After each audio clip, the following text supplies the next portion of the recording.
Плановые командно-штабные учения с привлечением группировок войск вооруженных сил начались в вооруженных силах Абхазии.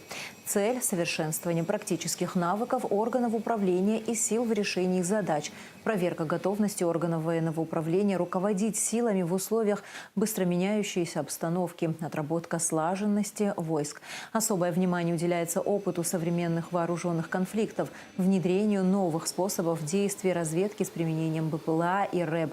Учения пройдут одновременно на всех полигонах страны, незнакомых участках местности и акватории Черного моря. В них задействован оперативный состав МО и Генштаба ВС Абхазии, межведомственная группировка войск, штаб теробороны, воинские части ВС Абхазии и России, резервные формирования, а также представители Генштаба ВС России.